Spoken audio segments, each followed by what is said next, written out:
우리 인석 대표도 휴가 들어가셨고 나머지 최고위원들도 병가하고는 휴가로 다 들어가 있어서 오늘은 간담회 형태로 진행을 하도록 하겠습니다.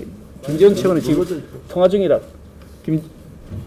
김재원 최고위원은 지금 통화 중이라는데 아마 연락이 되는 대로 도착하시 싶습니다. 그럼 시작하도록 하겠습니다. 북한 김여정의 한미연합훈련 중단 하명에 대해 문재인 정부는 역시 예측대로 즉각 복종했습니다. 한미연합훈련 병력을 지난해보다 축소 실시하고 기간 단축도 고려 중이라는 것인데 무늬만 훈련이고 알맹이는 텅 빈 가짜 훈련으로 땜질하겠다는 것과 다름없습니다. 정부 관계자는 북한과의 소통 과정에서 이번 훈련은 전시작전권 환수를 위해 불가피하다는 점을 전달했을 가능성이 있다라고 설명했다는데 이것은 무늬만 있는 한미연합훈련조차도 김정은이에게 허락을 받고 실시하겠다는 구걸 행각입니다. 김정은의 심기 경호를 통해 내년 대선에서 또 한 번의 가짜 평화쇼를 벌이는데 김정은이 협조해달라고 아양을 떠는 태도로서 대한민국 국민들의 생명과 자유를 수호해야 할 대통령의 기본 책무를 포기하고 나라의 안보, 국방 주권을 포기한 이적 행위와 다름없습니다. 문재인 정권은 한결같이 또 일관되게 북한과 중국에 대하여 굴종적 모습을 보이면서 대한민국 국민들의 자존심을 짓밟았습니다. 중국을 높은 산봉우리라고 하고 한국을 작은 나라라고 칭하는 것도 모자라서 사드 산불로 국방 주권을 스스로 포기했습니다. 중국의 외교 장관이라는 자가 한미연합훈련을 중단하라고 요구하는 노골적 내정 간섭 언사를 퍼붓고 주한 중국 대사라는 자가 사드 관련한 우리 주권을 무시하고 대선에 개입해도 우리 정부는 제대로 반박하거나 항의하는 일조차 하지 않고 있습니다.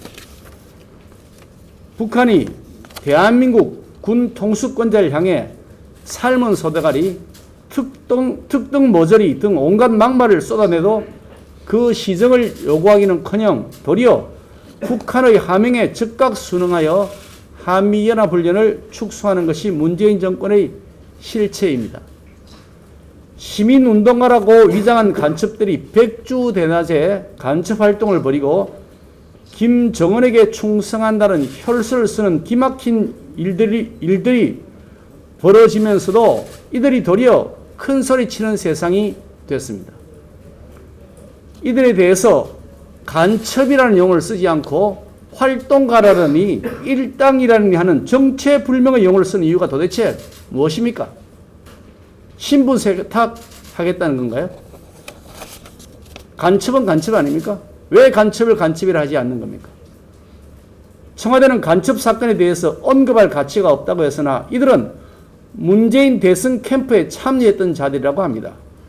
간첩 사건 하나만으로도 대통령은 안보 불안을 이야기해 죄송하다고 국민 앞에 머리 숙여야 마땅합니다. 하물며 이 간첩들이 문재인 대선 캠프의 특보로 활동한 사실이 드러난 이상 이유를 불만하고 사죄를 해야 책임 있는 지도자 아닙니까?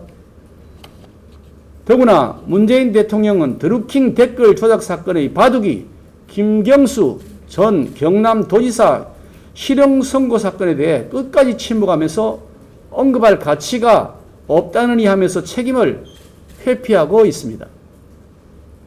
비겁합니다. 지도자 자격이 없습니다. 부하의 책임에 대해서도 자신의 책임이라고 하는 것이 올바른 장수의 태도가 아닙니까? 하물며 자신에게 책임이 있는 사안에 대하여도 부하의 책임이라고 떠미는 태도를 보인다면 아예 지도자 자격 자체가 없는 겁니다. 대통령의 침묵은 유죄를 시인하는 것과 다름없습니다. 침묵이 길어질수록 국민의 분노만 커질 뿐입니다. 우리 국민의힘은 내년 대선에서 정권 교체를 통해 대한민국의 주권을 되찾고 국민들의 짓밟힌 자존심을 회복시키겠습니다.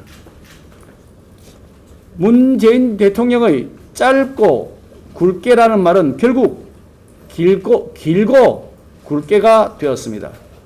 저는 이미 이렇게 될 것이라고 미리 예견하고 제발 국민들에게 희망 고문 그만하시라고 경고한 바도 있었습니다.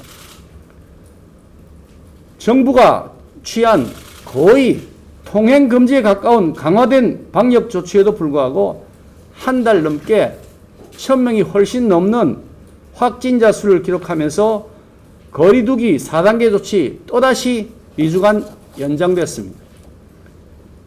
두 주만 하던 것이 벌써 1년이 다 됐습니다. 문재인 대통령께서는 도대체 언제까지 무책임하게 또 무작정 연장만 할 겁니까? 언제까지 자영업자, 소상공인, 평범한 국민들에게만 일방적인 희생을 강요할 작정입니까? 이 정권은 가짜뉴스와 전쟁한다면서 국회 180석을 내세워서 언론 재갈물리기법 밀어붙이고 있지만 정작 가짜뉴스 발언지는 문재인 대통령 자신입니다. K방역 내세우면서 짧고 굵게 하겠다는 말 가짜뉴스였습니다. 코로나 터널 곧 끝난다는 대통령의 말 가짜뉴스였습니다. 사회적 거리두기 언제 끝날지도 모르고 백신 감감무소식입니다. 백신 확보 서두를 필요 없다는 인물 청와대 방역기획관에 임명되어 지금까지도 책임을 지기는 커녕 그 자리에 떡하니 버티고 있고 백신 접종은 OECD 국가들 중에 꼴찌입니다. 심지어 콜롬비아보다도 못하다고 합니다. 그래도 대통령은 사과 한마디 없습니다. 거꾸로 세계 최고의 방역이 되고 있다고 자랑하면서 큰소리치고 있습니다. 가짜뉴스입니다. 최소한의 양심이라도 있다면 대통령이 국민들 앞에서 진솔하게 코로나 대처 실패를 인정하고 비과학적 정치 방역을 과학적 방역으로 전환하겠다고 밝혀야 하지 않겠습니까? 자신의 지지자들에게는 한없이 관용을 베풀고 자신의 비판자들에게는 가혹하기 짝이 없는 정치 방역으로 정권 비판자들을 옥죄고 협박하는 짓 언제까지 할 겁니까? 기회는 평등, 과정은 공정, 결과는 정의로울 것이라는 말 가짜뉴스였습니다. 조국 사태는 온갖 반칙과 특권, 내로남불의 대명사가 되었고 캠코더, 낙하산 인사로 얼룩진 국정은 무능, 무식, 무대뽀의 정책이 나라를 뿌리째 흔들고 있습니다. 부동산만큼 자신 있다던 말 가짜뉴스였습니다. 주택값, 전월세값 폭등으로 국민들은 벼락거지 전월세 난민이 되었고 집 한 채 마련하겠다는 국민들은 투기꾼으로 몰리면서 세금 폭탄 따앉게 됐습니다. 입만 열면 거짓말이요. 거짓말로 점철된 정권이 아닐 수 없습니다. 이런 무능과 무책임, 거짓과 위선 정권을 끝장내야 대한민국 국민들이 살 수 있습니다. 정권 교체만이 살 길입니다. 저희 국민의힘이 그 정권 교체의 길에 앞장서겠습니다.